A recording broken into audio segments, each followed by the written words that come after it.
Muito boa noite, queridos amigos. Estamos aqui de volta em mais um Polêmica Espírita. Esse aqui é o nosso programa de número 92, nosso 92º programa. E estamos aqui, mais uma vez, para apresentar a vocês mais um programa cheio de polêmica, cheio de informações importantes para o nosso desenvolvimento enquanto espíritas, para o nosso aprendizado, para a nossa reflexão. E estamos aqui acompanhados do Alex de Almeida e também, como sempre, do nosso querido Paulo Neto. Antes de falarmos com Alex de Almeida, vamos dar aqui o boa noite ao Paulo Neto. Boa noite, Paulo Neto. Boa noite, Arthur. Boa noite, Alex. Boa noite, Fernanda. Fernanda hoje chegou ao primeiro lugar. Vamos marcar isso aí. Boa noite, Chile. Boa noite, Cláudio.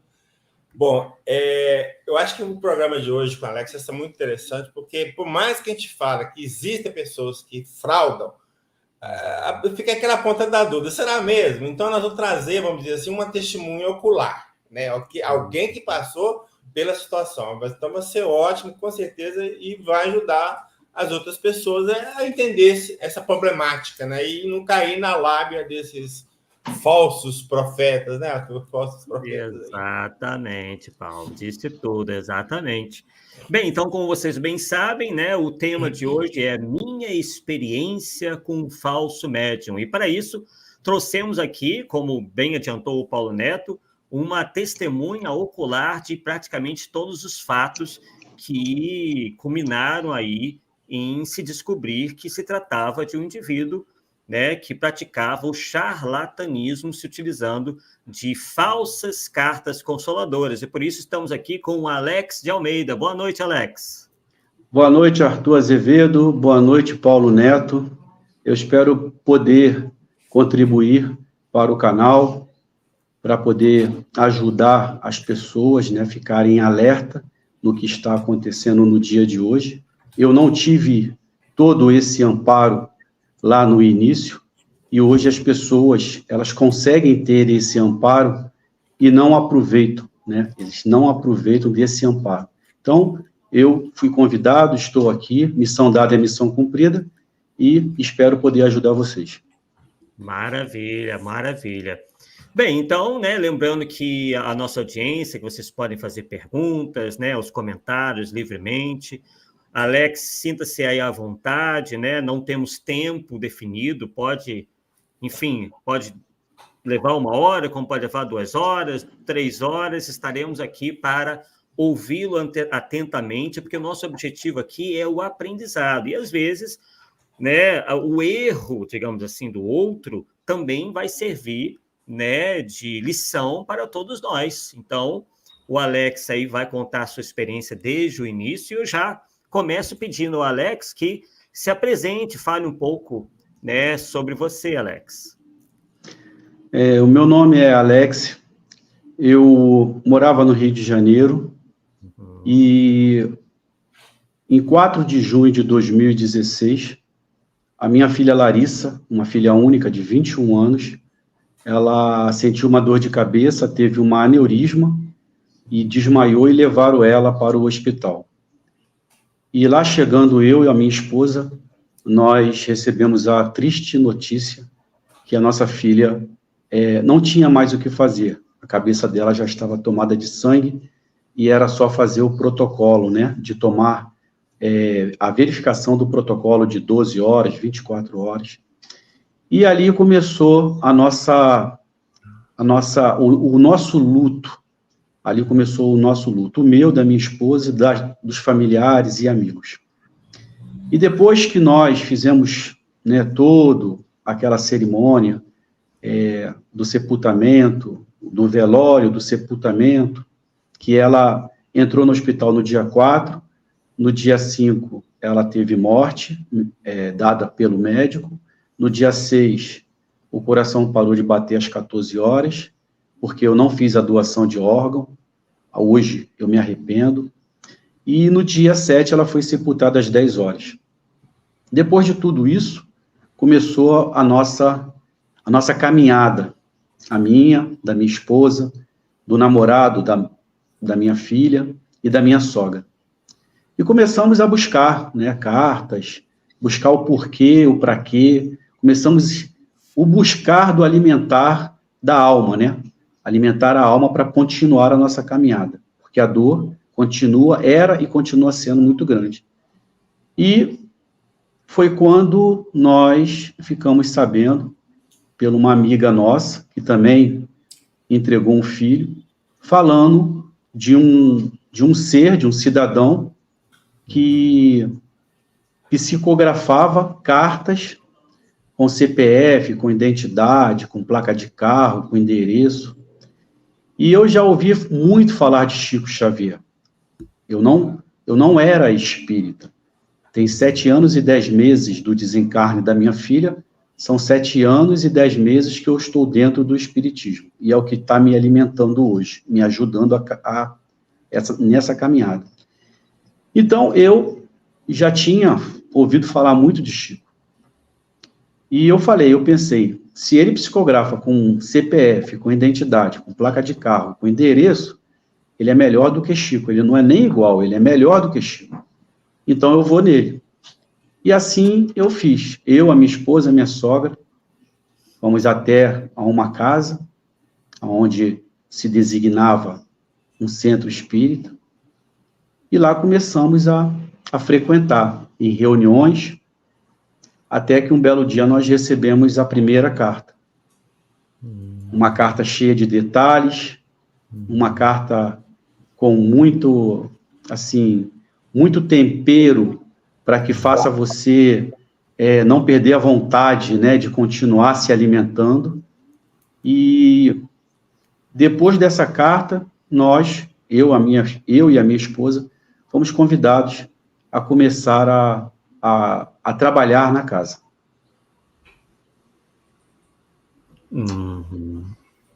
Então foi um processo aí, né, que foi, de certa forma, alimentado pelo que ocorreu, né, com a sua filha, né, onde você já, de imediato, muito fragilizado, né, procurou uma notícia dela, né, alguma mensagem, alguma coisa, né, através dessa pessoa aí, dessa pessoa amiga, né? Sim. Então, a pessoa já entra, né, você já entrou nesse centro, desejando, né, essa carta, né? Então, quando ela veio, possivelmente, aí mesmo que a sua defesa, né,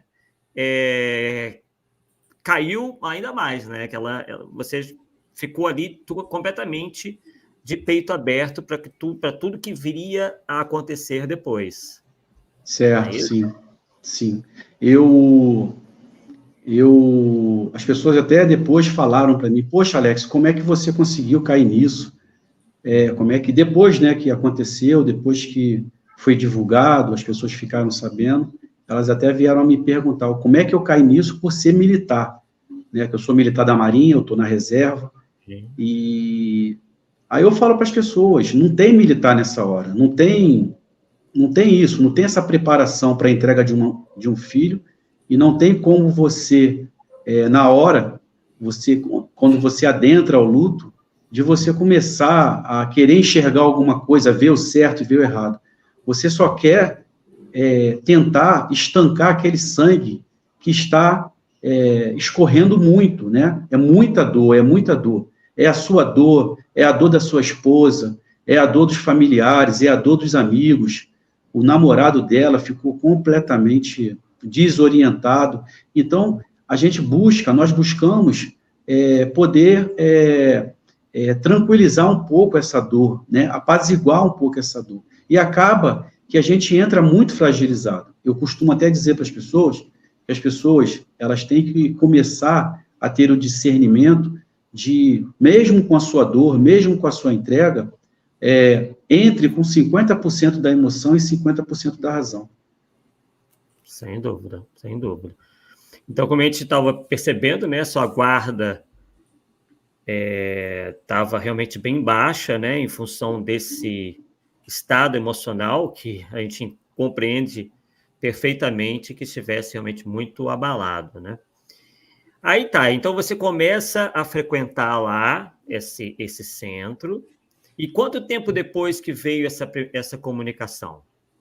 Pretensa comunicação da sua falecida filha, sua filha desencarnada? Eu comecei a frequentar, minha filha desencarnou no dia 4 de junho de 2016. Eu acredito que nós começamos a frequentar a casa uns 2 meses depois. Eu acredito que deve ter sido já próximo ali de agosto, mais ou menos, ou setembro.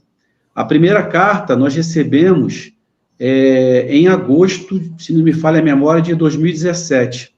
A primeira carta, que foi no dia do aniversário da minha filha. Então, assim, foi todo um preparo daquela pessoa para que ficasse uma coisa assim muito bem montada. Então, nós recebemos a carta no dia do aniversário dela, no dia mesmo do aniversário. Veio uma carta recheada, né, como eu já falei, recheada de informações que tinha no Facebook, nas redes sociais, né, da minha esposa, do namorado, da minha filha, que continua até hoje aberta.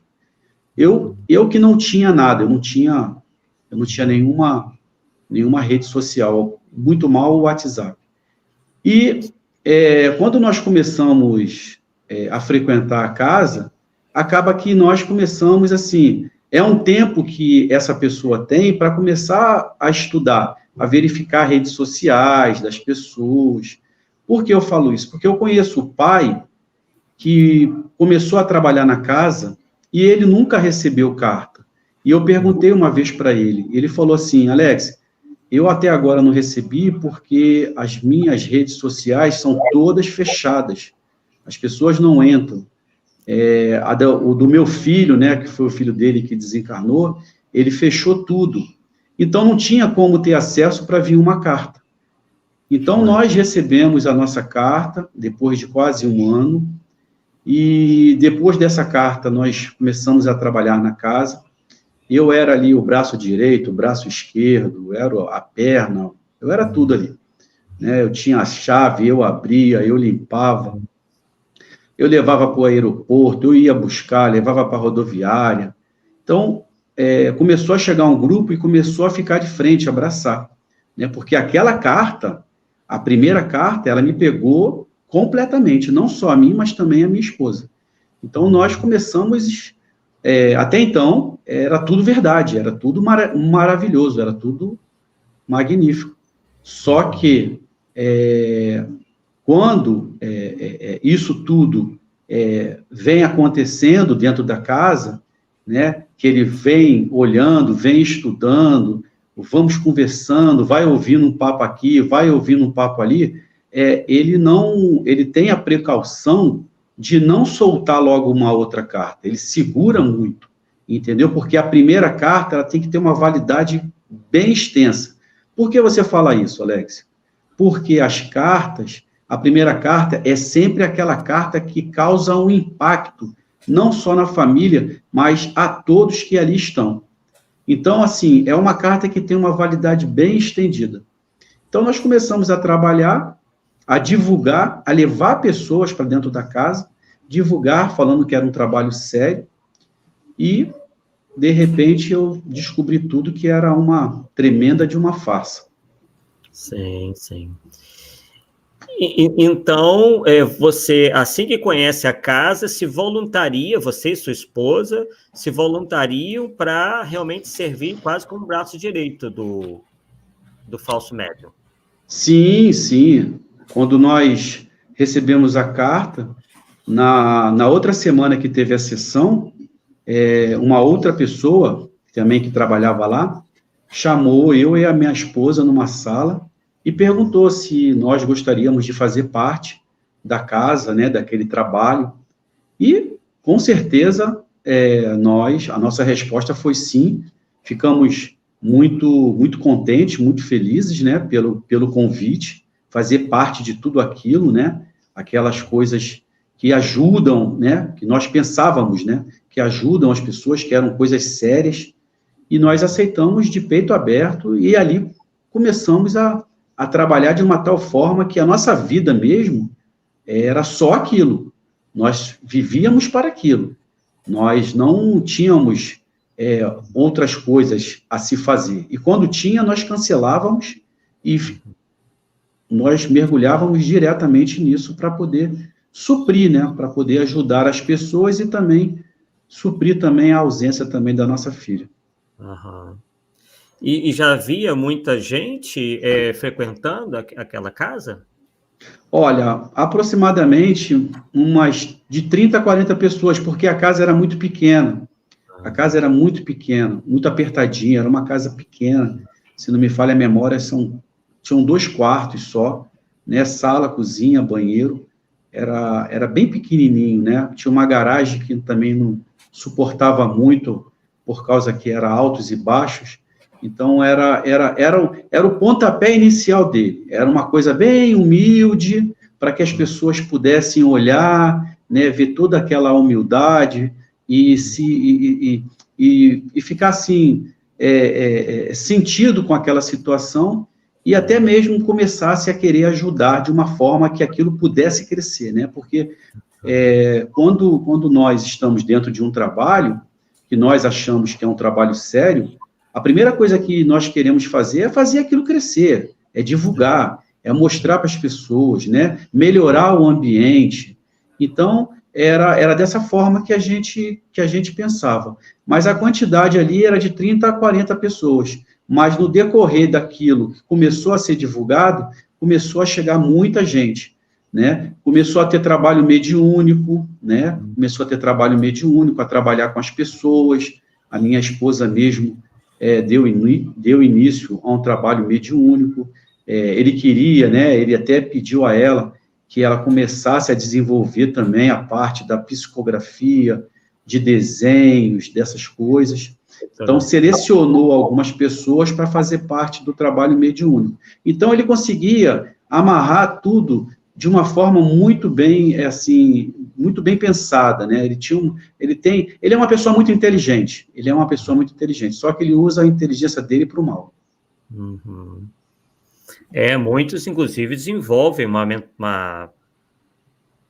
mentalidade psicopática, né? Eles enganam e não sentem o menor remorso. Sim. Por isso, né? São pessoas frias, calculistas. A minha esposa, quando ela não recebia a carta, porque tinha sempre sessões de psicografia que nós participávamos, chegavam muito cedo, né? Na parte da psicografia, e acaba que os próprios trabalhadores, depois que recebeu a sua primeira carta, não recebia mais carta. E aquilo era estranho para a gente. Por que só se comunicou uma vez e não vai mais se comunicar? É porque ele já tinha jogado a isca e já tinha pescado, então aquele já estava preso no anzol, ele jamais iria sair dali. Então, assim, quando a minha esposa não recebia as cartas, a minha esposa chorava, ela ficava muito para baixo. E ele ria, ele sorria daquilo.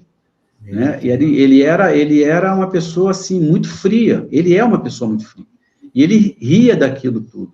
Então, aquilo começou a me deixar muito triste, muito chateado, porque eu achava que não seria dessa forma. Né? O espiritismo não seria dessa forma. Pelo menos para poder ajudar uma mãe, né? Não por mim, mas por ela. Mas, infelizmente, como não era nada de verdade, né? Então, não poderia se esperar muita coisa dele. Naquele momento ali, já havia algum meio de ele captar recursos? Captava recursos, né? Tinha a lanchonete na casa, que no momento das sessões de psicografia, conseguia vender as coisas, né, ali para as pessoas, e eram bastante coisa que vendia. Tinha a parte de rifas também, né, fazia rifa para poder angariar dinheiro, né, para que fosse, ele falava, né, no caso era ele que falava, que era para a melhoria da casa, mas tinha sim, tinha recurso sim. Então, ali já se via que tinha um movimento para a captação já de recursos, né? Sim, tinha. Paulo, alguma questão aí?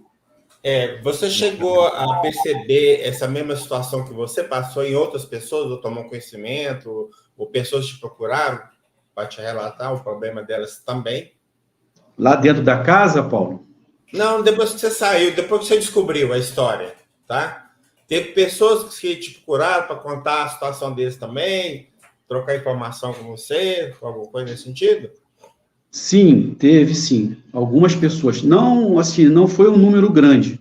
Foi um número muito reduzido, porque quando eu saí da casa, que eu descobri tudo, que eu saí da casa, eu fiquei sabendo, tá? Eu fiquei sabendo por amigos que a história que ele contava dentro da casa é que eu e a minha esposa teríamos sido expulsos da casa. Inclusive, né, quando eu tomei a decisão de sair, eu e a minha esposa, eu fui até a casa, chamei ele dentro de um quarto e conversei com ele, expliquei para ele a minha situação, o porquê que eu estava saindo, não falei nada que eu tinha descoberto, não falei nada que eu estava sabendo, né, e ele chegou a chorar na minha frente, ele chorou, né, falou que sentia muito, porque eu ia fazer muita falta, que eu ajudava bastante, mas que eu pudesse seguir, né, o meu caminho. Logo em seguida, ele vem com essa situação, porque aí ele descobriu, aí ele já ficou sabendo que eu já estava sabendo, então ele começou a divulgar dentro da casa que eu e a minha esposa, nós fomos expulsos da casa por mal conduta. Então, assim, as pessoas que viam a minha conduta dentro da casa, o meu desempenho, porque eu largava tudo. Ele podia me ligar de madrugada que eu ia. Como aconteceu uma vez, um amigo nosso lá da casa faleceu, ele me ligou de madrugada para ir buscar ele na casa dele para levar na casa da viúva. E eu fui. Então, assim, as pessoas, elas acharam aquilo estranho. Como é que o Alex foi expulso da casa se ele não fez nada? E aí começou a me procurar, Paulo. Eles começaram a me procurar e perguntar o porquê que eu havia saído. E aí eu fui e falei a verdade. Eu falei, olha, eu vou responder pela minha carta. Eu fiz um dossiê através de uma amiga minha, né, que mora no Rio de Janeiro, ela que me ajudou muito. Eu fiz o dossiê, ela montou o dossiê também, ela mandou para mim, eu equiparei ali, olhei os dois, batiam, e ali eu comecei a enxergar que eu estava fazendo parte, eu estava sendo vítima de um charlatanismo, né? De uma enganação. Então, eu peguei e saí, e agora eu falei para a pessoa, né? E agora eu estou querendo ajudar as demais pessoas. Agora, se você quiser continuar, você pega a sua carta, faça um dossiê, né? Veja nas suas redes sociais, como eu fiz, e você vai ver que está tudo lá. Só que tinha pessoas que acreditavam, tinham pessoas que não acreditavam. Mas chegou a me procurar sim. Vamos voltar então um pouquinho no tempo, né? Então você começa a frequentar, recebe a sua primeira carta, começa a notar que não houve outra comunicação, não surge outra comunicação da sua filha, também de outras pessoas, e aí se vai passando o tempo, né? Quanto tempo se passa até que começa a cair a sua ficha? Foi 2017 que eu recebi a carta, começou em 2018, mais ou menos, um ano depois, porque o que aconteceu? Quando o Guilherme Velho, ele também estava muito envolvido nesse aspecto, né, nesse trabalho. E então, ele já estava esquematizando tudo, né, viagem para fora, fazendo um lançamento bem legal lá para o cidadão. E aí entra um outro amigo nosso, que é o Clóvis Nunes, e aí ele pega e ele abre os olhos do Guilherme. E o Guilherme, quando ele fica sabendo de tudo aquilo, né, é um baque muito grande para ele, e aí ele começa a mudar o jeito, né, dele. em vez de ajudar, o Guilherme começa a querer mostrar, né, aquilo ali, como ele é um pesquisador, né, nada mais justo, um pesquisador, ele sabe, ele lida com isso, então fica muito mais tranquilo para ele. Então ele começou a desenvolver isso através dos outros trabalhadores que estavam na casa, né, começou o trabalho. Então, assim, uma amiga nossa do Rio de Janeiro, que estava na casa, ela praticamente foi expulsa da casa. Ela saiu da casa, ela e o esposo dela. E era uma pessoa, né, era um casal que também ajudava muito a casa também, ajudava muito, muito mesmo. E eles saíram, e aquilo me incomodou, porque eu fiquei naquele meio termo, querendo trazer eles de volta, né, e a casa não queria, então eu fiquei meio que, assim, indeciso naquilo, né, eu falei, poxa, espiritismo é esse que está, né, querendo briga, confusão, a gente tem que se unir, a gente tem um trabalho pela frente. E ela consegue até retornar depois um tempo, mas não dá certo e sai. Quando ela sai, ela já começa a se chegar mais perto do Guilherme. E aí ela começou a trabalhar com o Guilherme nesse sentido, de ajudar. Porque ela tem, assim, ela é uma pessoa muito experiente, né? Ela é uma pessoa muito inteligente no que diz respeito à parte, né, de fazer dossiê, né, de verificação. Eu falo até para ela que ela era uma detetive particular. Então, ela começou esse trabalho com o Guilherme. Quando ela percebeu que eu já não estava, eu comecei a desconfiar, né, porque ela me chamou, ela falou, Alex, cuidado, olha, eu já estou percebendo que isso aí não é sério, isso aí não é uma coisa séria. Ela me chamou, conversou comigo, e aí eu falei, poxa, como é que não é sério? Minha filha me escreveu ali as cartas, aí ela falou, Alex, eu já fiz um dossiê da Larissa, você quer ver? Eu falei assim, não quero, eu não quero porque a única coisa que eu tenho da minha filha é uma carta psicografada, é um papel com escrita. Se a minha esposa André ficar sabendo disso, vai ser, eu não sei o que vai acontecer.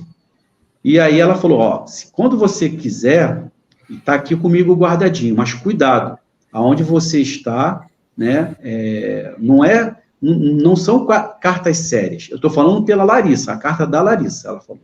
Falei, beleza. E aquilo ficou na minha cabeça. E aí eu continuei na casa trabalhando, mas eu comecei a ter uma visão maior, diferente, depois que eu obtive essa informação. Eu não estava tão mais alienado. Então, eu comecei a enxergar mais ele, ou a casa. E aí eu comecei a detectar alguns erros. Ele era muito grosso com os trabalhadores, ele xingava trabalhador, né? E aí eu comecei a perceber aquilo, eu falei, poxa, como é que... Eu sempre coloco, né, o Chico Xavier. Será que o Chico Xavier iria xingar os trabalhadores? Será que o Chico Xavier ia maltratar os trabalhadores dele, que estão aqui de graça, trabalhando de graça? E aquilo me incomodava. E aí, um belo dia, eu resolvi, né, com aquelas informações, eu falei, vou pegar a carta e vou montar um dossiê aqui à minha maneira. E aí eu comecei a montar esse dossiê. Quando foi 6 horas da manhã, era como se eu tivesse feito a exumação do corpo da minha filha. Então, eu entrei em contato com ela, né, com essa minha amiga, falei com ela, olha, eu fiz o dossiê aqui, me manda o que você tem para ver se vai bater. Ela me mandou e batia tudo certinho. Todas as informações que estavam na carta estavam no Facebook da minha filha, da minha esposa, tudo. Nome de cachorro, tudo. As frases que a minha esposa falava, tudo estava na carta. Então, assim, quando eu descobri aquilo, quando eu tive a certeza, eu não cheguei a falar para minha esposa, né? Eu não falei para ela, porque eu teria que ter um cuidado em falar, em passar isso para ela, essa informação. Eu segurei o máximo, continuei um pouco na casa, mais um pouco, para obter mais algumas informações, e quando eu vi que não dava mais para mim, né, que eu não estava mais aguentando olhar para a cara dele, vendo toda aquela situação, aí eu fui lá, né, com toda a educação, fui lá, cheguei lá chamei ele para conversar, conversei, inventei uma desculpa, falei que eu ia tratar da minha esposa, que eu ia me afastar, que não dava mais para ficar, porque estava tomando muito meu tempo, e foi aquilo que eu falei, ele chorou, ele falou que ia fazer falta, que a nova casa já estava sendo, já iria começar a ser construída, né, porque hoje não estão mais nessa casinha pequena, já estão numa casa grande. Então, eu peguei, né, e me retirei, e aí eu comecei a conversar com o Guilherme, conversar com essa pessoa, conversar com o Clóvis, e nós começamos aí essa caminhada aí para poder ajudar aquelas pessoas que estavam sendo enganadas, ou até mesmo aquelas que iriam começar a ser enganadas. Perfeito. E me diga uma coisa, Alex, qual é o modus operandi em relação às cartas? Ele se propunha a escrever as cartas ali no momento da reunião, ou ele já vinha com as cartas prontas? Como é que era isso? Olha, as cartas, ele psicografava ali na frente de todo mundo, tá? Na frente de todo mundo. Ele chegava, tinha um momento dele, né? O momento dele ficar sozinho, como se ele estivesse fazendo uma meditação, ou buscando uma orientação espiritual. E aí, no caso, ele sentava na mesa, tá? Colocava-se uma música, ele pedia para colocar música, né? Música instrumental, espírita, poderia botar uma música desse tipo, e sentavam duas pessoas com ele. Uma pessoa puxava a página, né? E passava para outra pessoa, e a outra pessoa dava uma rúbrica, né, no canto da página, e ali ia juntando. Quando ele acabava de psicografar a primeira carta, essa pessoa pegava, né, as cartas e colocava dentro de um envelope, na frente de todo mundo. E era em torno, mais ou menos, de 5, 6, 7 cartas que ele psicografava. Então, de alguma maneira, ele memorizava as informações que ele colhia nas redes sociais? Olha, Arthur, eu acredito que sim, tá? Eu não posso confirmar isso, mas eu acredito que sim, porque na maioria das vezes que as pessoas me perguntavam se traziam carta dentro de envelope, né, se traziam, ficava coisas escondidas, até mesmo com escuta, né? Naquele momento a gente não vai ficar buscando escuta dentro de ouvido, não vai chegar na hora com os envelopes e querer ficar abrindo para ver se tem alguma coisa ali dentro. Então, assim, ele chegava, ele se concentrava numa sala, ele ficava lá tranquilo, depois ele vinha, sentava na mesa, e tinham duas pessoas com ele. Na frente de todo mundo ele começava. Então, eu acredito que poderia ser, sim, né, uma forma dele memorizar, né, memorizar as cartas, né, conseguir memorizar as cartas, porque são informações, né, então ele pode já até montar alguma coisa em casa, né, eu tô dando só uma opinião, ele pode até montar alguma coisa em casa, e ali nessa montagem ele começar a estudar, entendeu? Porque a carta, Arthur, ela não é uma carta que você pega uma folha de papel A4 e escreve do início ao fim. Era assim, por exemplo, numa folha, na metade da folha, oi pai, aí vira, tudo bem com você? Aí vira, estou bem, aí vira, vai outra folha. Você está me entendendo? Então, quando você pega isso, a primeira carta da Larissa deve ter dado mais ou menos aí umas 50 folhas, 50 páginas, vamos botar assim.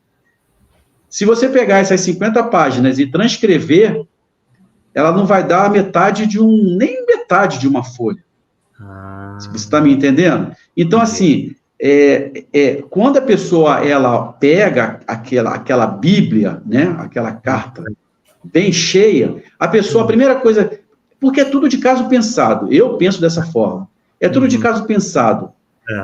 Quando a pessoa pega aquilo tudo na mão, o que é a primeira coisa que ela vai pensar? Não tem como essa pessoa guardar isso na cabeça. Mas se a pessoa começar a transcrever, ela vai ver que é metade de uma folha.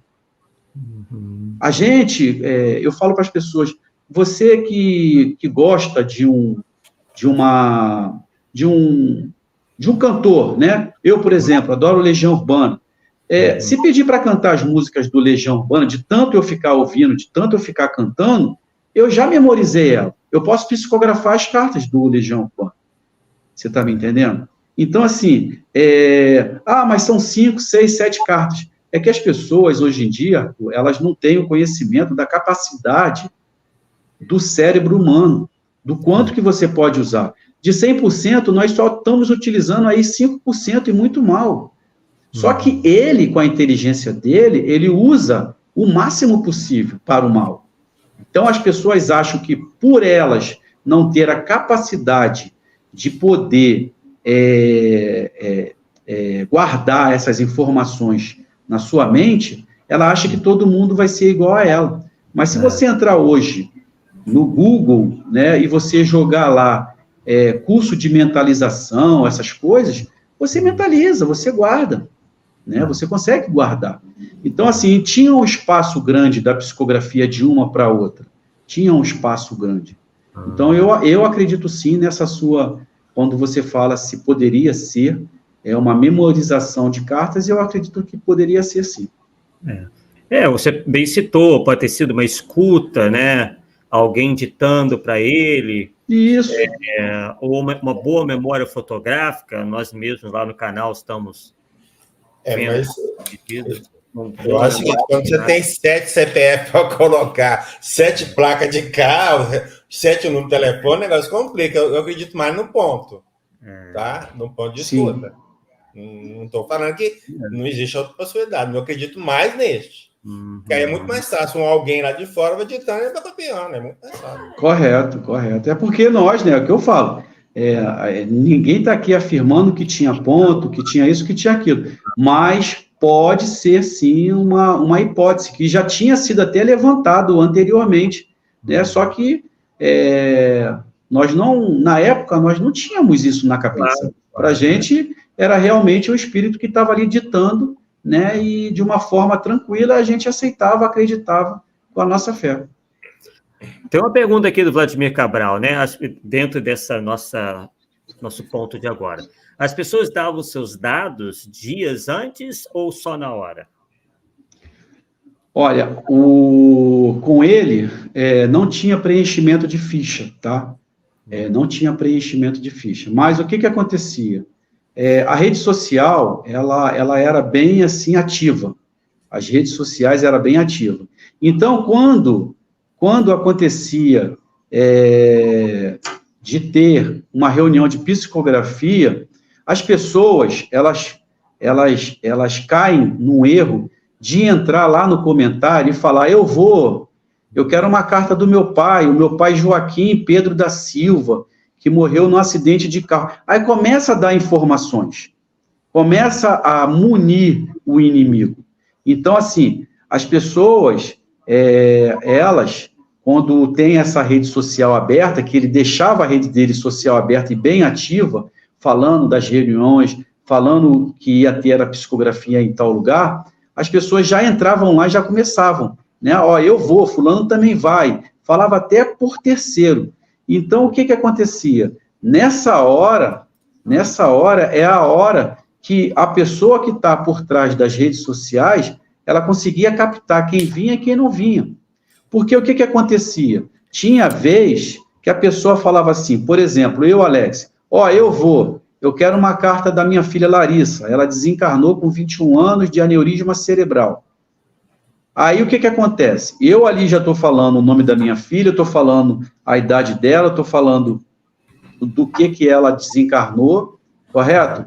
E estou falando que eu estou indo. Então, isso aqui já é uma informação bastante complexa já para que ele possa conseguir as informações. Ele vai nas minhas redes sociais, ele vai nas redes sociais da minha filha ele vai para as redes sociais da minha esposa, ele vai para as redes sociais, vai ver que a minha filha tinha namorado, vai para as redes sociais. Então, abre-se um leque muito grande, entendeu? E aí, o interessante é que acontecia, de vez em quando, da pessoa falar assim, olha, Alex, eu vou. Aí acontecia um problema, acontecia um problema, eu não ia para a reunião e a carta vinha. Agora, aquele que estava lá não recebia a carta. Então, é uma coisa que isso também mexeu muito com a gente, né? Acendeu um sinal de alerta, né? Não só para o Guilherme como pesquisador, mas para essa nossa amiga que nos ajudava, entendeu? No meu caso também. Então, ele não preenche ficha, porque você vai em psicografias hoje em dia, eu mesmo participo, né, numa casa espírita, em Neves Paulista, que é a Casa Espírita Gabriel Martins, o médium Newton Stuck, a médium também Carol Fontes e o médium Diego Garla, que é de Duartina, são 3 médios sérios, que eu confio, que eu acredito. Então, eles preparam, tem uma ficha de preenchimento do nome completo, do desencarnado, a idade que desencarnou, a causa do desencarne, o primeiro nome do pai e o primeiro nome da mãe. Pronto. Ali ele pega aquele papel, só olha e deixa de lado. Quando ele sobe para psicografar, ele não sobe com nada. Então, o que acontece? Ele lá não preenchia nenhum tipo, nós, né, não preenchíamos nenhum tipo de ficha, não dávamos nenhum tipo de informação. É claro que outra coisa também que é errado são as pessoas, quando chegam no centro espírita, elas começam a falar demais. Elas começam a falar coisas, porque vira uma coisa que chega um trabalhador do lado, começa a ouvir ou puxa um assunto, né? E depois esse vai virar um telefone, né? Do trabalhador para, no caso, o médium, né? Que está psicografando. Mas ele não preenchia a ficha, não tinha ficha para preencher. Uhum.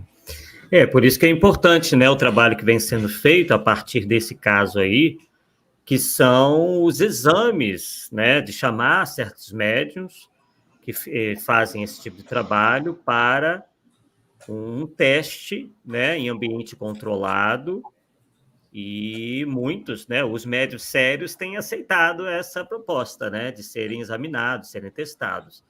Já alguns recuam, né, porque sabem que certamente serão reprovados. Então, é muito importante, né? Perceba que, a partir de casos assim, tão desagradáveis, você tem oportunidades do movimento espírita também se precaver e começar a ficar mais atento, né, a esse tipo de atuação desses indivíduos mal intencionados. Né? Inclusive, ele foi convidado pelo Guilherme Velho para fazer essa pesquisa, né? Só que, segundo informação do Guilherme Velho, ele informou que o mentor, ou a mentora dele, não deixou, porque ele não tinha que provar nada para ninguém, que ele deveria seguir a vida dele sem ter que provar. Então, é sempre assim, eu retiraria tudo que eu estou falando se um dia ele viesse a aceitar uma pesquisa séria, como aceitou o Newton Stuck, como aceitou o Newton Souza, como aceitou Alaô Borges. Então, assim, pegar ele de um local, levar para um lugar desconhecido, nesse lugar desconhecido, retirar tudo dele, telefone celular, ele ser acompanhado, eu quero ir ao banheiro, você vai junto com alguém. Então, assim, e pegar 5 pessoas que estão passando na rua e trazer para dentro do ambiente onde ele está, onde ele não conhece ninguém, e falar para ele, eu só quero uma carta, eu não quero nem 5, eu quero uma cartinha só, e aí tá tudo bem. Só que ele sabe que ele vai ser desmascarado, não vai sair carta nenhuma. Então, assim, ele prefere se esconder atrás de um espírito, né? Um suposto espírito, de um suposto mentor ou uma suposta mentora. Então, assim, que eu até já vi aí, rodando na internet, que essa mentora era um negócio de novela aí, eu fiquei de cara, eu falei, meu Deus do céu, cara. E até então eu não sabia daquilo, né? Quando eu vi aquilo, eu falei, Jesus. Nós colocamos lá no canal, né? Ele te pegou uma foto da Liv Tyler, né? Que é uma atriz americana, numa participação que ela teve no filme O Senhor dos Anéis. E aí modificou como se fosse um desenho, né? Pegou a foto dela, transformou em desenho, e depois se descobriu, né, que, na verdade, era um retrato fiel da atriz americana que ele colocou como se fosse Isso mentor mesmo. espiritual dele, né? E Então, quando eu vi, eu falei, meu Deus do céu, até isso, Jesus. Mas fazer o quê, né? e Alex, então ele começa muito humilde nessa casa, né? E tudo mais. Ele trabalhava nessa época, esse suposto médium, esse pseudo-médium? Ele tinha uma atividade profissional? Olha, quando eu comecei na casa, ele tinha, sim, uma atividade profissional, né? Ele era como se fosse um pet shop, né? De lavar, de dar banho em cachorro, essas coisas. Sim. Mas depois disso, eu não fiquei mais sabendo se ele tinha outra atividade profissional, né? Até porque ele começou a viajar bastante, então... Mas no início, assim que eu entrei, ele falava muito sobre isso, né? Contava histórias sobre dar banho em cachorro, e então, assim, era uma coisa que era a parte, tipo um pet shop, né? Ele ia até a casa da pessoa, dava banho no cachorro, então... Mas depois, eu, Alex, não vi mais esse tipo de trabalho, né? Um trabalho fora, né? Fora da casa. Certo. Então, já existe essa percepção de que ele, então, em determinado momento, abandona a sua atividade profissional para viver disso, viver da sua mediunidade, digamos assim.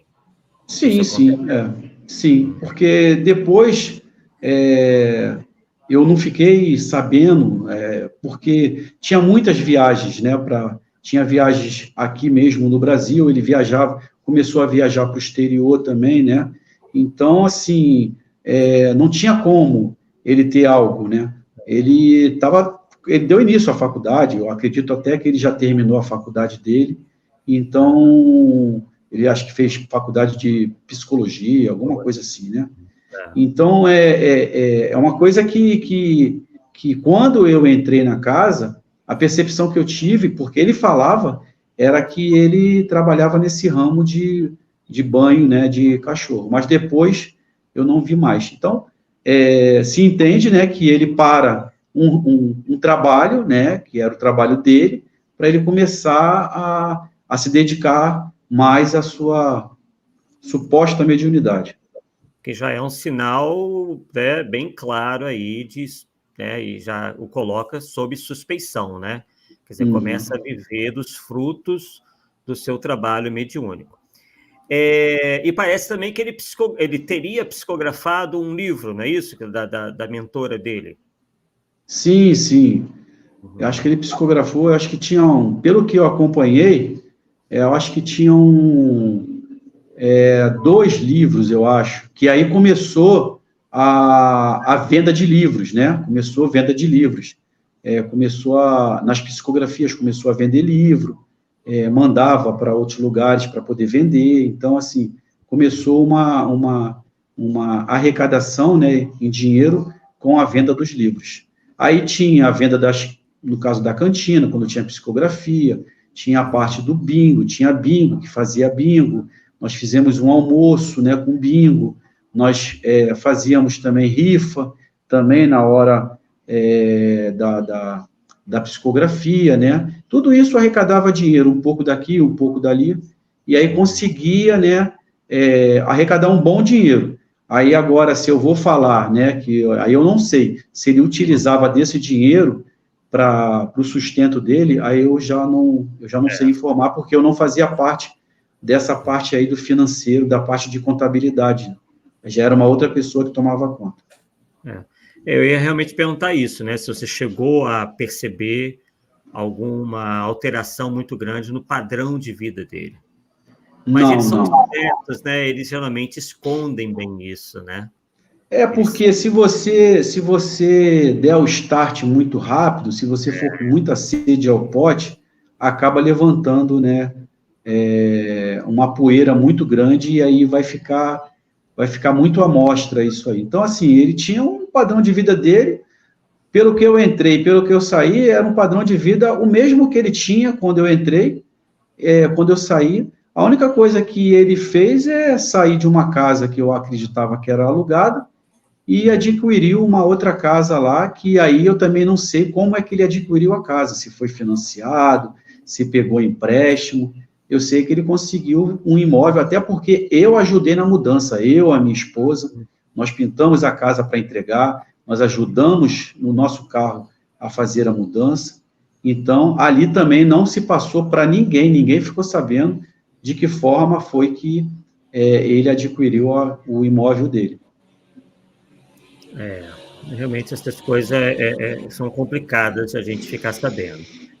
E assim, no geral, Alex, por que, no caso dele, você acha que ele se envolveu? Qual era o objetivo dele ao fazer esse trabalho tão enganoso, né, de se fazer passar por médium e pretensamente psicografar essas cartas consoladoras?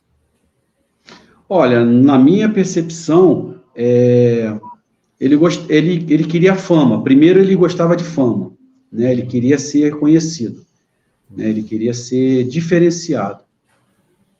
Eu acredito que depois dessa fama, né? Porque ele ficou muito conhecido mesmo. Inclusive, quando eu estava na casa trabalhando, eu montei uma rádio web na casa, né? E essa rádio, eu fazia um acompanhamento, nós tínhamos pessoas de fora do país acompanhando a rádio, acompanhando o trabalho de psicografia, entendeu? Porque ele fazia as leituras, né? Fazia tudo, então as pessoas gostavam de acompanhar de longe. Então tinha muita gente de fora do país. Então, assim, primeira coisa era a fama, porque eu acredito que aquilo trazia para ele um alimentar, né? Assim, alimentava o espírito dele, alimentava o ego dele, né? Ele era muito vaidoso nesse sentido. Então, assim, e depois dessa fama toda que ele teve, né? Eu acredito que depois poderia entrar outras coisas, né? Outras situações que ele pudesse estar angariando, tirando proveito, né? Porque a fama, ela estava chamando. A fama, ela chamou bastante coisa, né? Chamou pessoas importantes, chamou pessoas de situação financeira muito boa.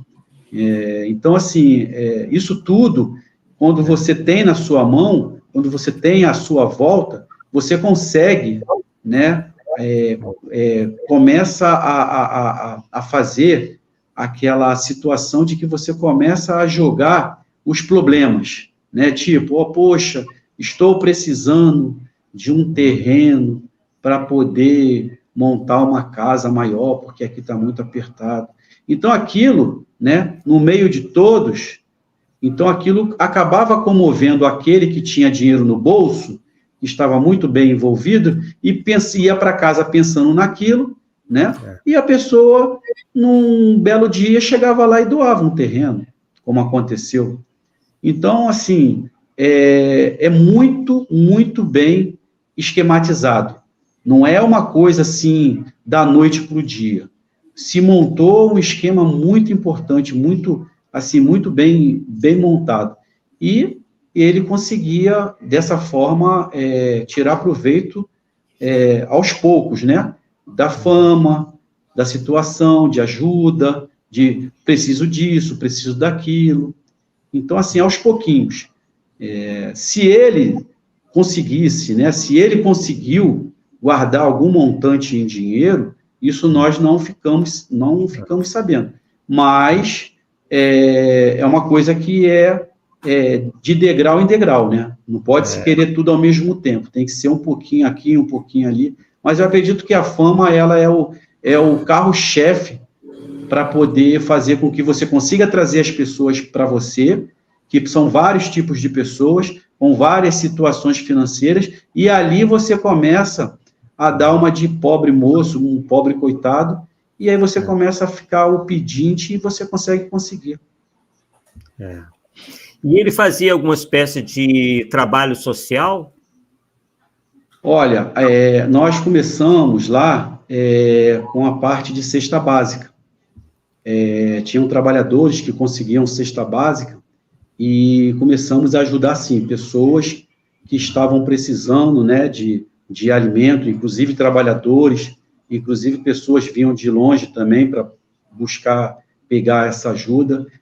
Nessa parte, ele fazia, né, não era uma coisa grandiosa, não era uma coisa assim que era uma coisa grande, muito grande, não era uma coisa bem simplesinha, né, vamos dizer, de 30, 40 cestas, que um supermercado doava, né, mensalmente, através de um trabalhador da casa, e ali a gente montava, né, montava a parte das cestas, e depois era feita a divulgação, fazia uma ficha das pessoas, o dia que pegou, a quantidade de pessoas que tinham na casa, né? Tinham pessoas que precisavam de pagar luz, pagar aluguel, eu cheguei a presenciar sendo pago, né, para a pessoa, porque a pessoa depois veio agradecer.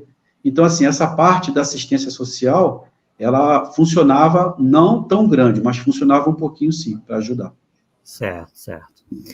Então, ótimo. Então, vimos aí o seu cenário, e aí chega um momento onde esse caso toma uma proporção pública e nacional. Nesse momento, você já estava fora da casa ou estava lá dentro ainda? Não, eu já estava fora da casa. Eu cheguei, eu recebi a primeira carta, né? E eu cheguei ainda a receber uma segunda carta, tá? Eu cheguei a receber uma segunda carta. E a segunda carta foi completamente diferente da primeira. Foi uma carta completamente sem pé, sem cabeça. Uma carta tipo assim, a carta do desespero, né? O Alex está perdendo a validade da carta dele, então eu tenho que lançar uma outra carta. Só que não poderia mais utilizar das redes sociais, até porque as redes sociais da minha filha estavam paradas. E aí a minha esposa também parou de mexer na dela, a do namorado da Larissa, ele travou ela, fechou ela, né? Ele fechou. Então, assim, não tinha mais como se alimentar, pegar um alimento, como se estivesse pegando numa prateleira. Não tinha mais como. Então, veio uma carta muito superficial. E eu detectei que nas outras cartas também, das outras pessoas, a partir da segunda carta, também era muito genérica. Mas as pessoas, elas não conseguiam, né, parar para analisar uma carta que tinha CPF, identidade, placa de carro, endereço, número de telefone, e ver uma carta que não tinha nada. Então, assim, as pessoas ficavam felizes, como nós ficamos. Mas, depois, eu fui analisar as cartas e vi que, realmente, a primeira, ela veio recheada para poder segurar a pessoa, e a segunda, ela já veio bem superficial, sem pé, sem cabeça. Então, assim, quando recebi a segunda carta, né, quando eu olhei essa carta, que eu comecei a analisar ela, analisei a primeira, eu falei, pô, essa carta está diferente, parece que veio de pessoas diferentes. E aí, então, eu, né, com a ajuda do Guilherme, a ajuda do Clóvis, a ajuda dessa amiga do Rio de Janeiro, acabou que eu despertei, né? Eu despertei, consegui enxergar, e aí eu saí. Fui até a casa, conversei com ele, com toda a educação, e pedi para sair, falei que eu ia tratar da minha esposa. E depois que eu saí da casa, aí eu mergulhei de cabeça, né, juntamente com o Guilherme, juntamente com essa nossa amiga, de poder despertar as pessoas, né, de poder levar para as pessoas, mostrar para as pessoas aquilo que estava acontecendo. Porque era uma maldade muito grande, né, com o coração de um pai, de uma mãe, de uma filha. Não estou aqui querendo botar na balança, né, a entrega de um filho, de uma filha para um pai, para uma mãe, não, cada um sabe aonde a dor aperta. Então, assim, Alex, eu me preocupei em querer ajudar, porque quando eu descobri, como eu já falei, é como se eu tivesse feito a exumação do corpo da minha filha, Para quem nunca participou de uma exumação de corpo, é a pior coisa. Eu já participei de duas. Já participei de 2 exumações e parecia que eu estava fazendo a exumação do corpo da minha filha. Então, eu não queria isso para as outras pessoas. Então, eu comecei, né, a trabalhar no sentido de querer despertar, de ajudar as pessoas. Muitos me criticaram, muitos viraram as costas, muitos deixaram de falar comigo, né? Outras, o mínimo possível, as pessoas, elas conseguiram enxergar, saíram, né? Nós conseguimos passar para as pessoas. E o mais importante disso tudo foi uma pessoa que ela estava fazendo uma tese, né, da faculdade dela, e nós conseguimos, né, despertar, mostrar para ela, e ela acordou, ela saiu fora, e isso eu acho que abalou muito ele, né, abalou muito a casa. Ele acabou que ficou com muita raiva, ele já estava com raiva, né, mas depois disso, porque isso ia chancelar ele.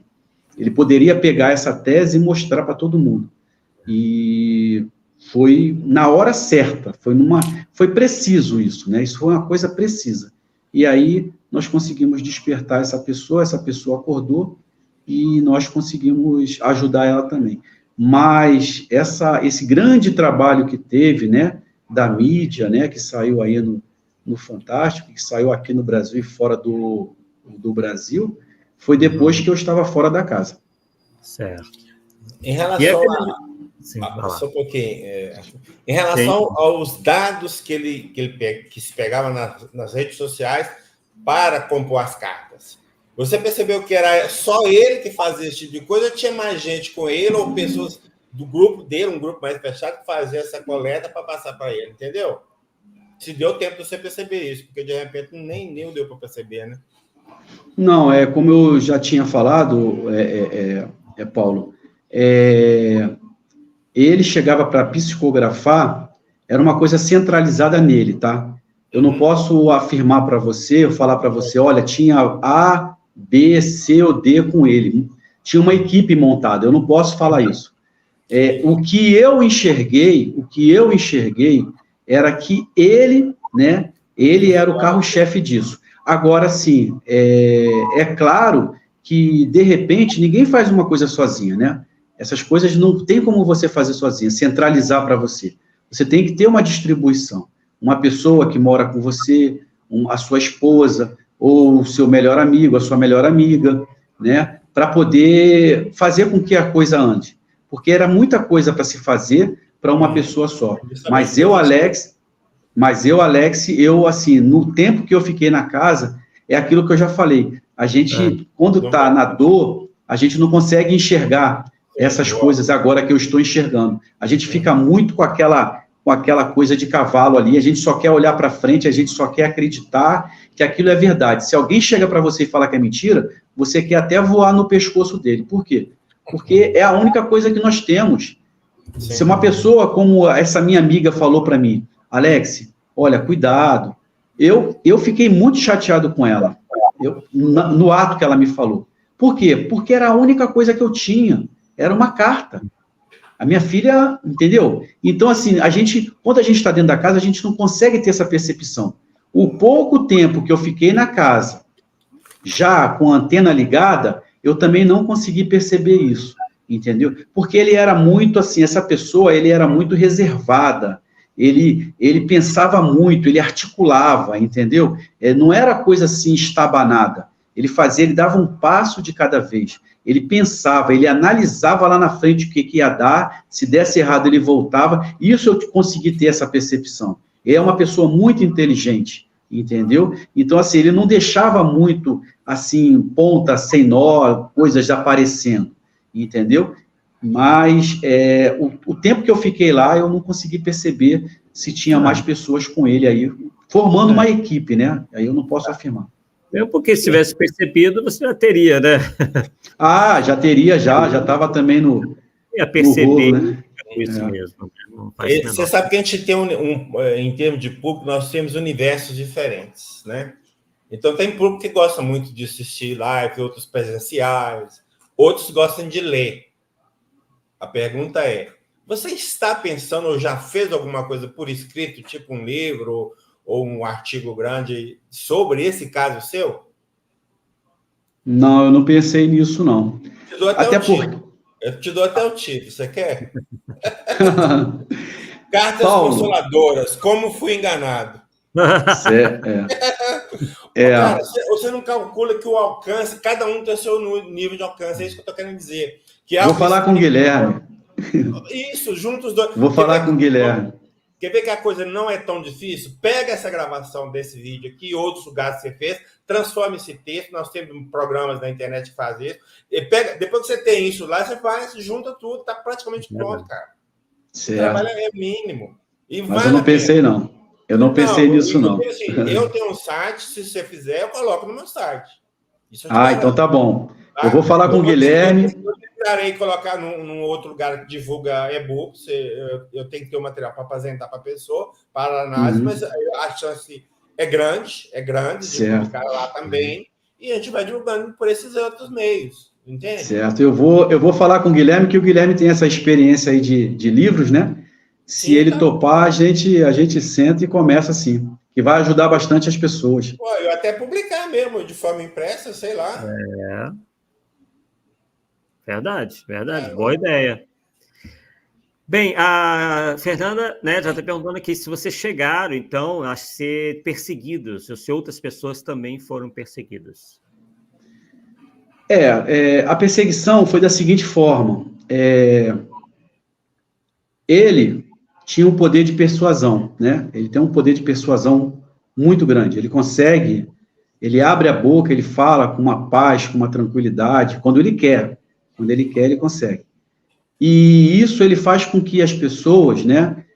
Tipo assim, vamos dizer, olha, o Alex fez isso, aí fica martelando isso na cabeça da pessoa. Aí a pessoa vai, porque eu não mudei o meu número continua o mesmo. Desde o acontecido, eu continuo com o mesmo número. Desde 2016, eu continuo com o meu mesmo número. Se fosse o caso, eu até trocaria, mas não troquei.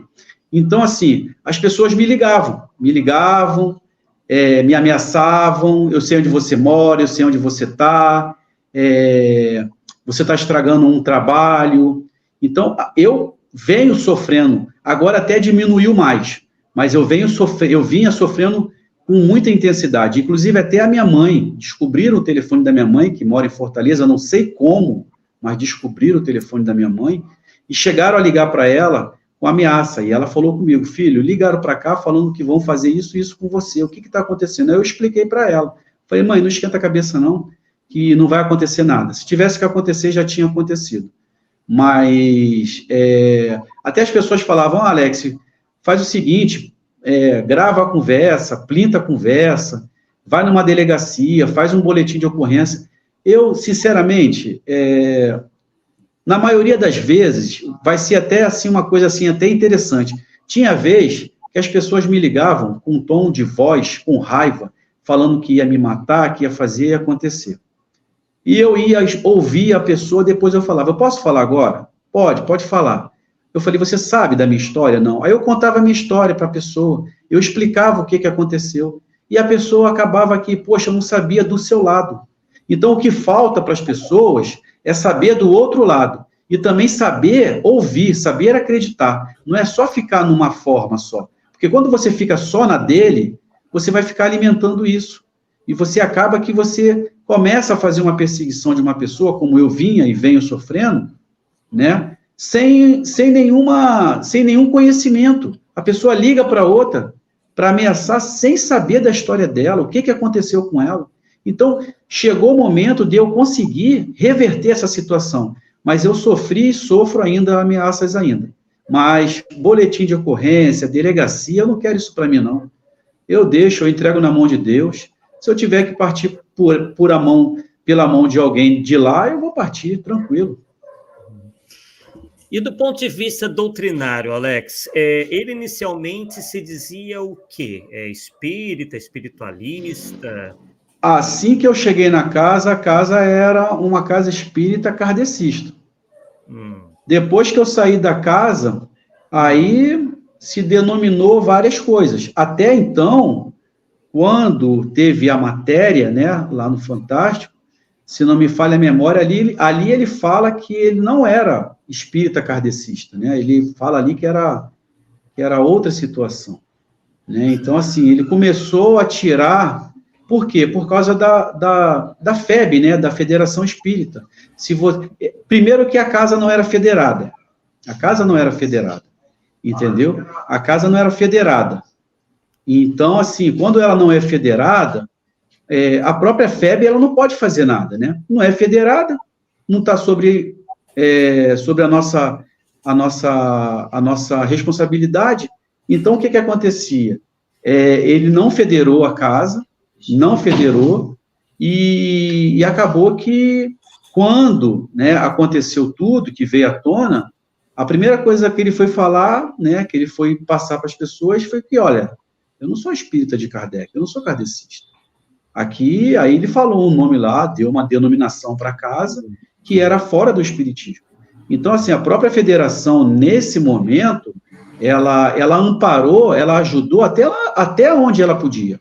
E eu, Alex, né, o Guilherme, nós entendemos essa situação e agradecemos o que eles fizeram, o que eles poderiam fazer, até porque não estavam sobre a responsabilidade. Uma coisa é a casa ser federada, está sobre a responsabilidade da FEB. Outra coisa é eu abrir aqui uma casa espírita aqui, não é federado, falar que eu sou espírita de Kardec, né, que eu sou kardecista, e daqui a pouco acontece uma bomba, e aí a FEB ela vai vir em cima de mim? Não tem como, né? Eu acredito que possa ser dessa forma. Então, ele conseguiu essa brecha, eu acredito que já de caso pensado, porque não há mal que dure para sempre, uma hora as coisas, a mentira vem à tona, né? Como veio. Então, assim, é mais uma porta que se abre para ele tentar fugir. Olha, eu não sou espírita kardecista, não, eu sou, aí dá uma outra nome lá, né? Eu já fiquei sabendo que já ficou pulando de galho em galho, já foi para outras coisas, né? Porque eu até procurei até me desligar, depois que eu fiz a minha missão, depois que eu cumpri a minha missão, eu procurei me desligar, Arthur e Paulo, porque isso é muito desgastante. Eu não vim para viver isso só, eu vim para outras coisas, eu vim para fazer outras coisas, uma delas era essa, e eu já fiz, entendeu? Então eu me desliguei, eu falei, olha, Guilherme, eu vou até onde dá, porque já estava atrapalhando em casa, né? A minha esposa já estava ficando chateada com isso, era telefone tocando, era ameaça, a gente não podia sair, era muito complicado, porque tem pessoas boas e tem pessoas ruins. Então, eu preferi, depois que saiu a matéria, eu olhei, analisei e falei, olha, até onde eu pude ir, eu fui. Agora, daqui para frente, que possa chegar um outro time, assumir da onde está, e levar para frente, porque não dá para você levar sozinho, porque não é só a matéria, o cansaço é espiritual, você começa a receber carga negativa de lá, entendeu? Essa questão de não se dizer mais espírita, a gente entende por quê, né? Eles não querem ficar submetidos a esse rigor que o espiritismo imprime a toda essa questão, né? Então, ele se dizendo de outra denominação ou simplesmente espiritualista genérico, ele não fica aí, né, sob esse rigor, sob esses ditames, né, do espiritismo. Afinal de contas, quem o desmascarou foram espíritas. Então, né, não, eu não sou espírita, então esse pessoal não tem nada a ver com o meu trabalho, né? É uma forma também de defesa. E realmente, esse indivíduo nunca foi espírita, mesmo quando ele dizia ser. Né? Então, ele só revelou que realmente ele era, né? Que não era absolutamente nada, porque nenhuma religião séria, ou doutrina séria, filosofia séria, indica esse tipo de atitude, né? De enganar as pessoas, de se tornar um verdadeiro charlatão. Paulo... Sim. Eu não sei se o Alex percebeu, mas o Guilherme, né, falou assim que topa do livro, tá? Vou cobrar de você depois. Ah, então tá bom. Se o Guilherme topa o livro, então vamos. Ele falou assim, já tem até editora, cara. Ele já falou que tem até editora. O Guilherme já tem, já. O Guilherme, ele já tá craque nos livros aí, tem os livros dele. Vale a pena, tá? Tá bom. O universo é diferente, tá? E vale a pena sim. Ok. Missão dada é missão cumprida. Bem, então, Paulo, alguma consideração para a gente chegar, então, aos nossos finalmente? Tem aí alguma pergunta aí que você queira passar do pessoal da sala? Não, né? Não, acho que eu... tem muitas já foram respondidas, né? Seria da cidade do Rio de Janeiro, sim, né? Do estado do Rio e tudo mais. Já foi respondida já. Tá. Ô, Alex, eu agradeço muito a sua participação, porque dentro do foco do nosso programa é tratar assuntos polêmicos. E isso é uma polêmica que causa prejuízo a muitas pessoas, justamente naquele momento mais delicado da vida dela, que é a perda de um parente, ela está bem fragilizada. E esses falsos profetas aí, cara, fazem um estrago bem profundo no psiquismo dessas pessoas. Então, você está aqui nos ajuda, né, a divulgar isso, a trabalhar contra isso. Se você conseguir publicar o livro, vai ser melhor ainda, porque é esse que eu trabalho, tá? E aí, agradecemos pela sua presença e colocamos o programa à sua disposição. Um dia que quiser voltar, fala só ligar para o Arthur, quero voltar, a gente abre espaço aqui, tudo bem. Com certeza. Com certeza. Então, Alex, qual é a mensagem final que você, após essa experiência que você teve, infelizmente, super desagradável, assim como outras pessoas também, né, onde realmente se sofre duas vezes, né? Primeiro, o sofrimento maior deles, que foi, né, o desencarne da sua filha, ainda muito jovem, e depois essa terrível decepção, né? Então, no cômputo geral, o que você tem a passar para todos nós e o que você conseguiu aprender com essa sua experiência? Paulo, Arthur, primeiramente eu quero agradecer ao programa, tá, pela a disponibilidade de eu poder estar ajudando da melhor maneira possível. Quero também falar com aqueles que possam estar na live amando dele.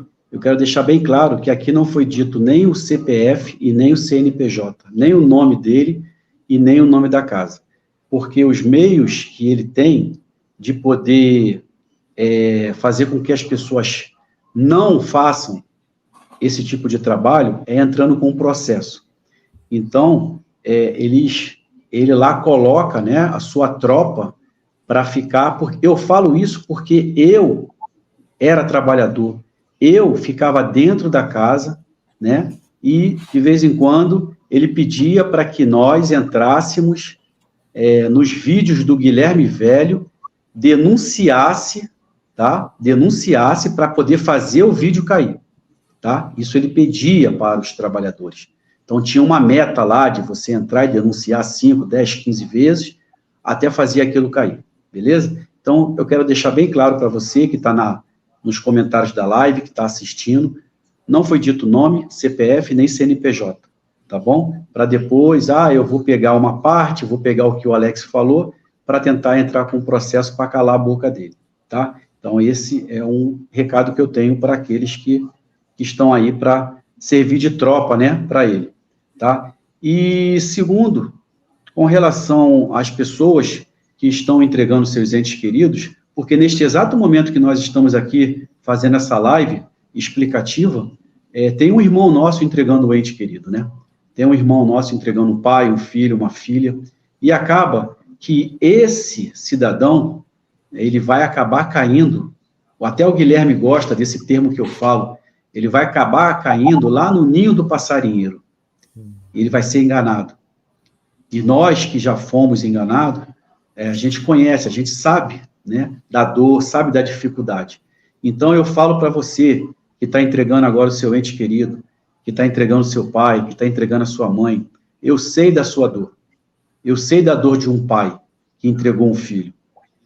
Agora, eu peço a vocês hoje, vocês têm, com muita facilidade, aquilo que eu não tive lá atrás. Vocês hoje têm os vídeos, até do próprio Arthur, mostrando para todo mundo o que está acontecendo, não só na linha de Kardec, mas na linha de Umbanda, de Candomblé.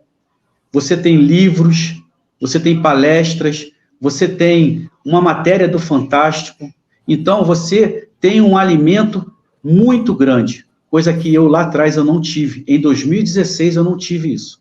Porque se eu tivesse, eu realmente iria ter o discernimento da onde que eu iria colocar a planta dos meus pés. Como eu não tinha nada disso, eu coloquei a planta dos meus pés num verdadeiro inferno. Eu não vou mentir para vocês que eu aprendi alguma coisa ali, porque até na dificuldade você tira algo de bom para você, para o seu aprendizado, para a sua caminhada. Eu aprendi sim, eu fiz amigos, eu aprendi com ele, até com ele, porque se ele estivesse fazendo as coisas certas, eu estaria com ele até hoje.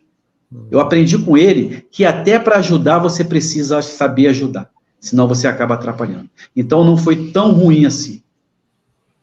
Então, que você, que é um pai, que é uma mãe, que é um esposo, que é uma viúva, que está entregando seu ente querido agora ao plano espiritual, entre em qualquer casa, procure sim o porquê, o para quê, procure o alimento para a sua alma, para o seu espírito, para que você possa continuar essa caminhada nessa família enlutada.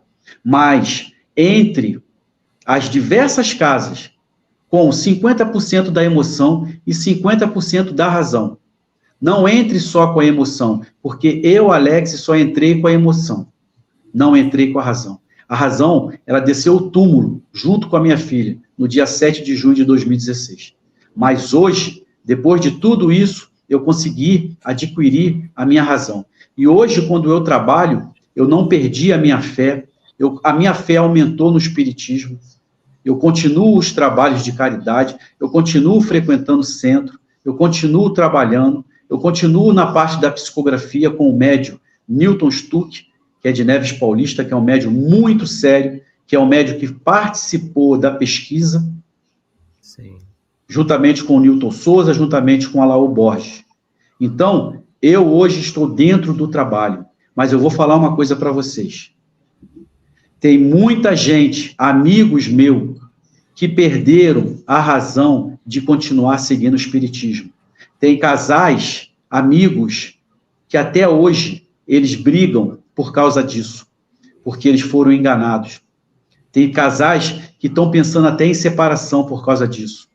Então, que você que vai adentrar a uma casa espírita, possa ser ela numa casa espírita de Kardec, de Umbanda, numa igreja católica, numa igreja evangélica, aonde você quiser, procure Deus dentro do seu coração.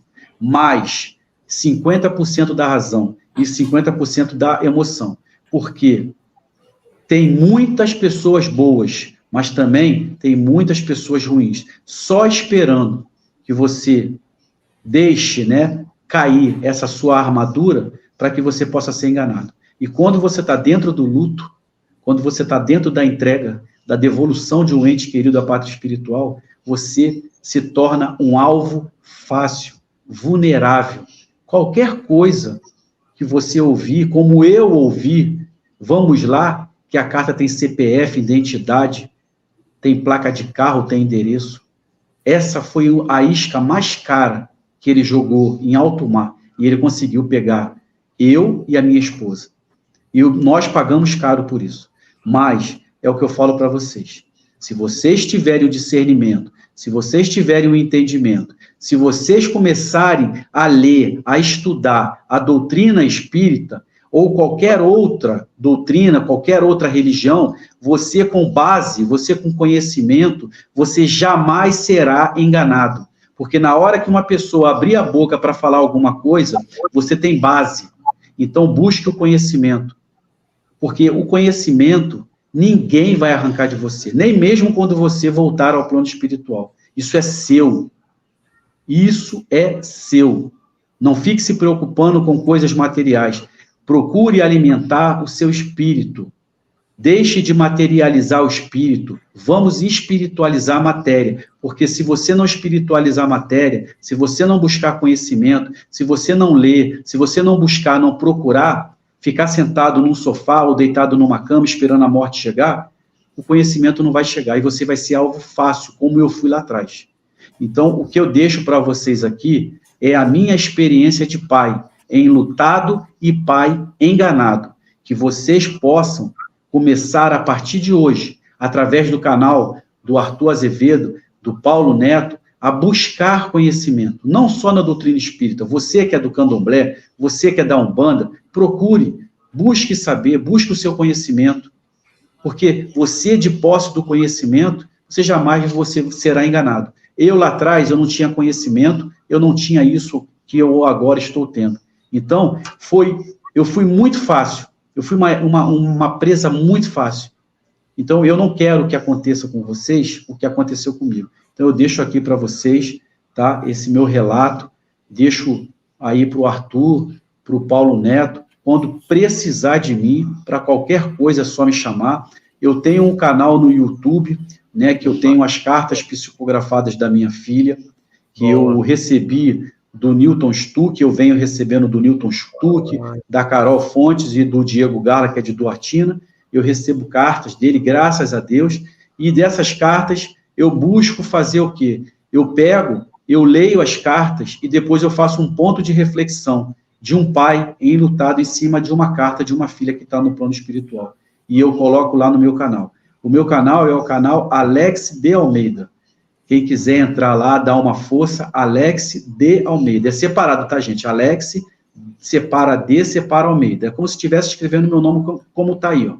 Alex de Almeida. Quem puder entrar, deixar um compartilhamento, se inscrever, divulgar, porque o canal, ele foi feito para ajudar, tá? Esse canal foi feito para ajudar a levar aquelas pessoas que entregaram seus entes queridos, que moram longe ou moram perto de médios charlatões, que não podem receber uma carta, pelo menos eles podem se alimentar da carta da minha filha.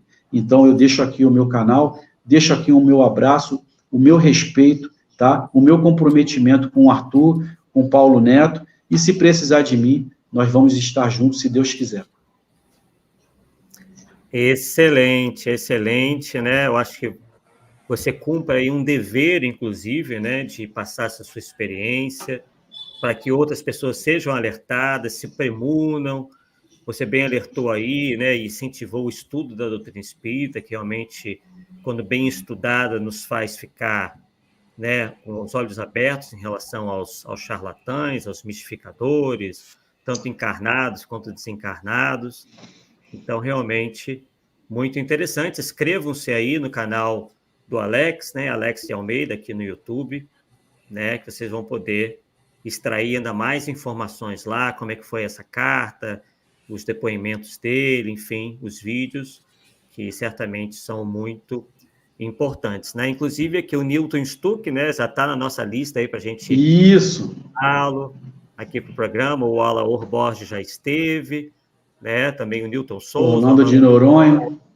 Isso aí, todos vão, no momento certo, virem aqui ao programa para a gente não falar apenas dos maus exemplos, né? E sim dos bons exemplos. Com certeza. Eu já fui conhecer o trabalho do Orlando de Noronha, é um trabalho magnífico também, excepcional, né? O Orlando de Noronha, a esposa dele, são pessoas, olha, maravilhosos. Eu já conheço o trabalho do Alaor Borges, já recebi uma carta psicografada pelo médium Alaor Borges, uma carta maravilhosa também, recebi no Rio de Janeiro, já recebi do Newton Stuck, do Diego Gala, da Carol Fontes, não conheço o trabalho do Newton Souza, mas um dia, se Deus quiser, eu vou à Fortaleza para conhecer o trabalho dele.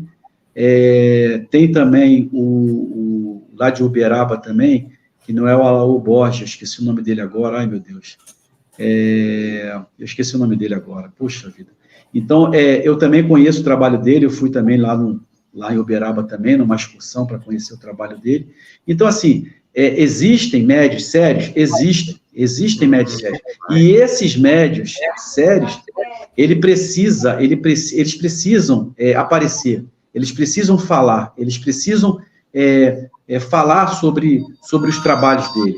É o Carlos Bacelli. Carlos Bacelli também, eu já conheci o trabalho dele, é maravilhoso.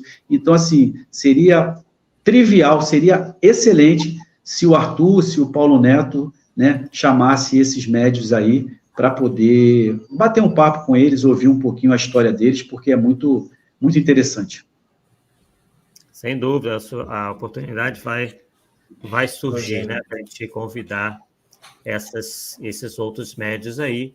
O Alaor já esteve, vamos, né, ver a possibilidade dos outros estarem também.